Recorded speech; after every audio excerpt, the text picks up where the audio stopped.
I have a commitment with my mom first, so please use this to go to the hospital. My husband hands me $20 from his wallet. Caught off guard by the unexpected turn of events, I could only stare blankly as my husband already drove away in the car.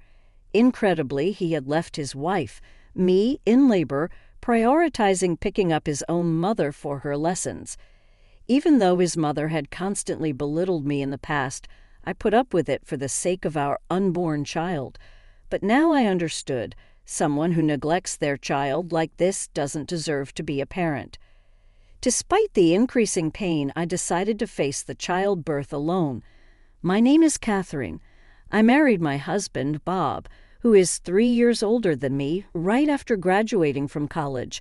We were leading a reasonably happy married life. Bob had been a senior in my college club. He apparently fell for me at first sight when I joined as a freshman. Looking back, I blush thinking about how passionately he pursued me. When you're young, just the fact that someone is older can make them seem so cool. I reciprocated Bob's advances, and we dated smoothly until my graduation. Even after getting married, Bob was head over heels in love with me, so I was never concerned about him cheating. He'd always leave work on time, head straight home, and eat the dinner I prepared while it was still hot. I heard he bragged about it at work, saying how happy he was, so I figured no woman would approach a man who was so obviously devoted. However, Bob, from the time I met him, was always kind to women, and there were a few who would get close. Still, Bob was dedicated to loving me, so my eyes never wandered elsewhere. But there's a reason I described our seemingly smooth relationship as reasonably happy. That reason was my mother-in-law. I thought the age-old mother-in-law and daughter-in-law issues were things of the past, but the moment she saw me, she frowned and said, "What's up with that hair of yours? Looks like you dumped ink all over it. I bet you dyed it last night in a rush, didn't you? Trying to look pure and innocent. It's embarrassing. Can you leave my son here and just go back home? Honestly, if you knew you were meeting us, you should have taken care of your hair well in advance." When I first visited my in-laws before the wedding, she said this to me, and I was terrified and mortified. As she pointed out, I realized my hair color was too bright the day before, and with Bob's help, I had dyed it black.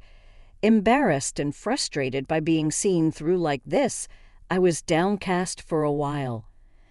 I admit my mistake in etiquette, but I wish she had said it a bit more kindly.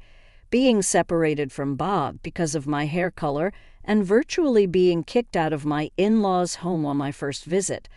Bob called me later and said, "I think Mom was just nervous and came off a bit harsh. She really does like you? Don't worry. She's on board with our marriage and wants you to visit again." At that moment, I was pretty irritated by Bob's nonchalant tone. She insulted me in front of him. He didn't stop her, and now he seemed to be defending her. There's no doubt in my mind that her request for me to visit wasn't genuine.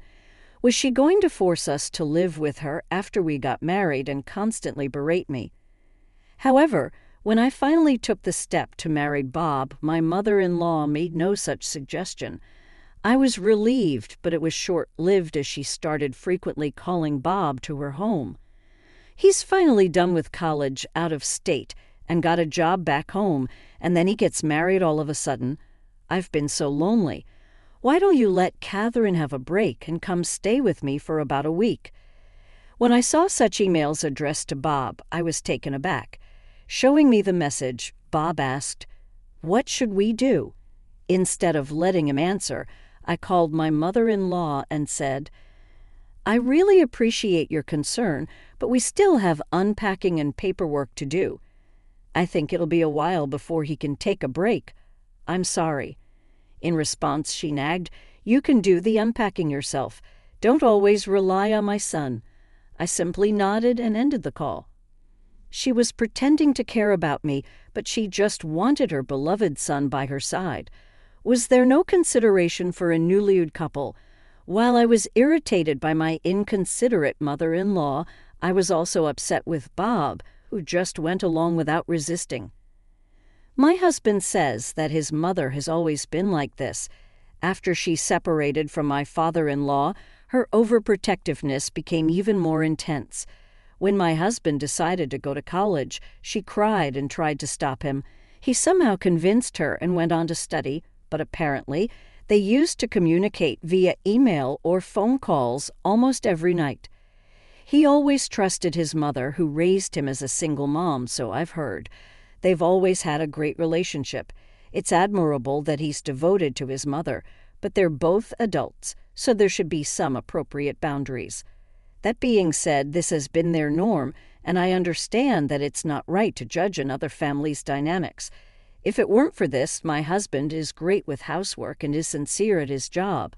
I even tried to be understanding for a while. However, it didn't take long for me to question their closeness. One weekend, my usually late-sleeping husband woke up earlier than I did and started preparing to go out.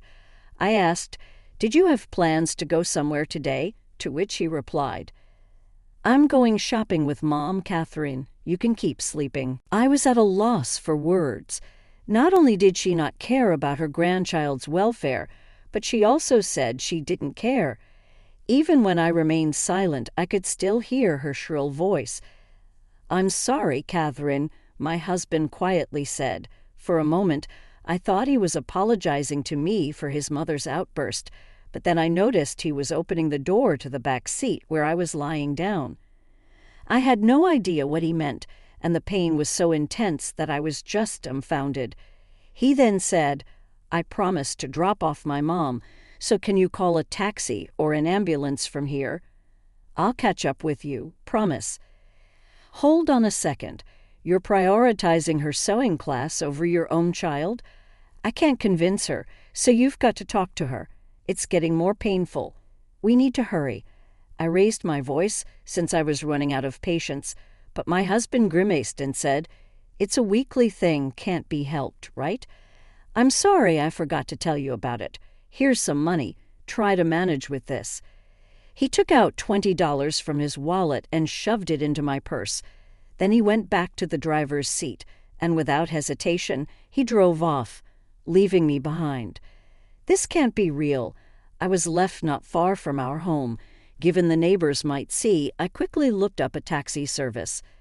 Meanwhile, I could feel the amniotic fluid flowing between my legs, panicking at the thought of our baby's safety. Tears welled up in my eyes as I struggled with my phone. Neither the baby nor I did anything to deserve this. "Catherine," suddenly I heard my name called out. I turned around and saw a familiar face. "You look so pale. No time to chat. Get in the car now." This kind person helped me into the back seat of their car. Her husband adjusted the front seat for me. The rest was a blur. As soon as we arrived at the main hospital, they wheeled me into a room prepared by the nurses. I was in so much pain that I was groaning, but I was told I still had some time before giving birth and should rest. The pain was so intense that at times I felt like passing out. Suddenly my phone rang. I thought it might be my mother returning my call, but it turned out to be my husband. Looking at the clock, it was already late afternoon. Nearly 3 hours had passed, and I was appalled that he was just now arriving at the hospital. I decided not to answer, but he kept calling, so irritated, I picked up. "Catherine, help me. I need you to explain the situation for me." It would have been nice if he'd at least shown some concern for me. I don't know what's happening to my husband, but for him to ask for help, even if he was about to be eaten by an alligator, there's no obligation on my part after he abandoned our child to help him. From then on, he often left me alone. As days went by, my morning sickness got worse, and I expressed my desire for him to be with me as much as possible. However, he replied, "What can I do? Even if I'm with you, Mom also wanted to be alone when she was pregnant and didn't even want to see Dad." Feeling physically and mentally drained, I decided to face this battle on my own. Furthermore, on a day when we were out shopping for baby items, we bumped into one of my husband's colleagues. Unexpectedly, he said to me, "I heard Bob's been actively attending parenting classes. Your bookshelf at home is filled with parenting books, right? He's gonna be a great dad for sure, shopping with his wife today. Can't wait for your baby to arrive." Surprised, I inadvertently blurted out, "What?" Bob quickly jumped in with a sheepish grin, saying, "Come on, stop that." Apparently, he's been portraying himself as an enthusiastic soon-to-be dad at work, even making up stories. Although I stayed silent to avoid an argument, I felt my anger boiling inside.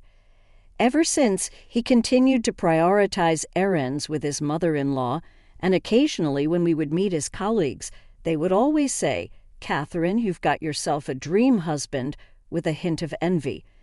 This kind of behavior built up over time, and I started to distrust Bob's actions and words. I can't say for sure if this stress was the trigger, but one weekend while I was making lunch, I noticed my pants were wet. A thought crossed my mind, and I immediately ran to the bathroom, fearing my water had broken. I shouted across the house where Bob was still asleep, telling him to get the car ready ASAP. Bob, initially groggy, quickly realized the situation and turned pale, rushing to my side to help me walk. I had been told by the nurse multiple times to head straight to the hospital if my water broke. Understanding the potential urgency of the situation, Bob was starting to panic as we were finally in the car and on our way, and I was beginning to feel contractions. Bob's phone rang. He couldn't pick up since he was driving, so I, fighting through the pain, glanced at the screen. A sinking feeling washed over me when I saw the name Linda, his mother. Staring at the screen for a while, the ringtone persisted. Thinking it might be faster to just answer and explain, I reluctantly picked up. "Bob, where are you? You remember today is our weekly knitting class, right? Did you forget?" I shivered at the cloying voice she never used when speaking with me, but I decided to explain it to my mother-in-law. "The thing is, my water just broke, and I'm on my way to the hospital with Bob." As soon as I said that, my mother-in-law started yelling at me like she was a different person. "What's that got to do with me? Don't use my son as your personal taxi service. Can I speak to Bobby? I've got my weekly sewing class today after all, and I had this planned first." That was totally unexpected. Apparently, she wanted to buy some clothes and wanted his opinion, so she asked him to accompany her. This made me upset again, but I tried to keep calm and said, "Today's our day off together after a long time. Why don't we do something?" But he shook his head, saying, "I'd like to, but I promised Mom first, and she seems to be waiting for me outside." To that, I was taken aback and rushed to the entrance in my pajamas. Looking through the window, I saw my mother-in-law's bright red car parked outside. Noticing my gaze, she stepped out of the car, smiling slyly, and said, "Bob, you're taking too long. Oh, Catherine, still sleeping at this hour, even though you're a stay-at-home wife. That's pretty lazy of you. Should I get you an alarm clock as a gift?" With her lips as red as her car, she laughed out loud, then lovingly took my husband's hand and led him to the passenger seat. I was dumbstruck, watching their intimate interaction, and could only watch as they drove away cheerfully. After this incident, I started noticing changes in my husband.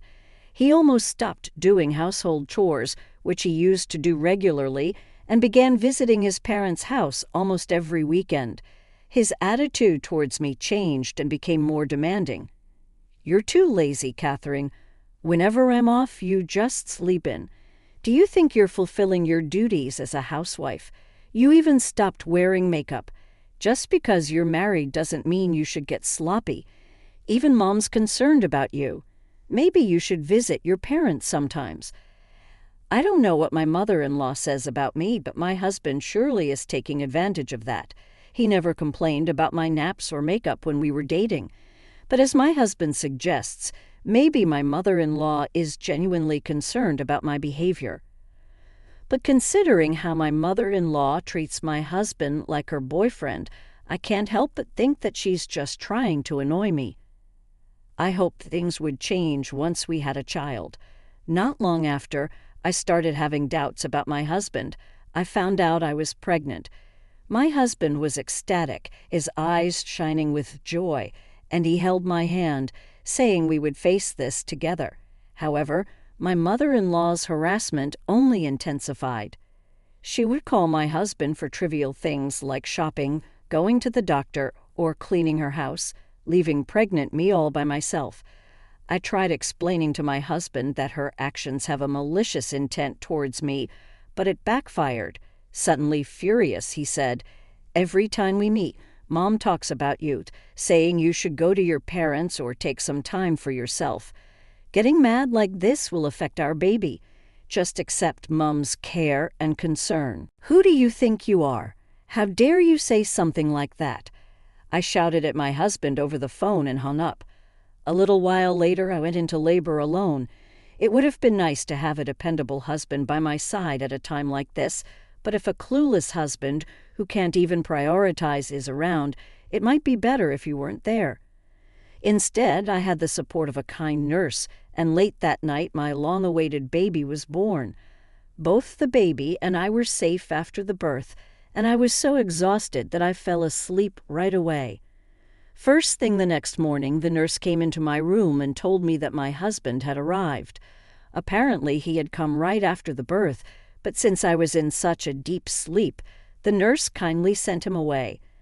Honestly, I thought I'd never want to see him again, but when he entered the room looking all gaunt, I couldn't help but ask what had happened. The previous day, the neighborly older lady who had always gotten along with picked me up when I was in distress and took me to the hospital. Because her son was around my age, she always took care of me as if I was her own daughter. She had been my pillar of support when I was newlywed and feeling insecure. When she asked about my husband in the car, I told her he was dropping off his mother for her hobby classes.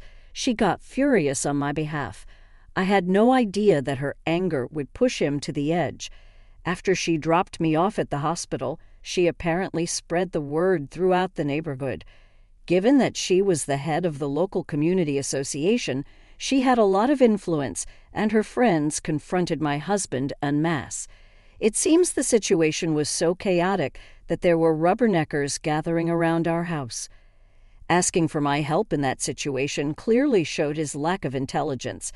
I hadn't received a single call from my mother-in-law, and I had already made up my mind. "Can you please leave? I'm not feeling well, and my parents will be here soon. They know about this, right? I want to apologize." "Can I stay?" My husband mumbled in a pitiful tone. "What? I don't care if you want to apologize. I'll be busy, so leave." "Please don't say that. By the way, where's our baby? Let me see him once, and then I'll leave." "Just go. There are other expecting mothers here, so get out."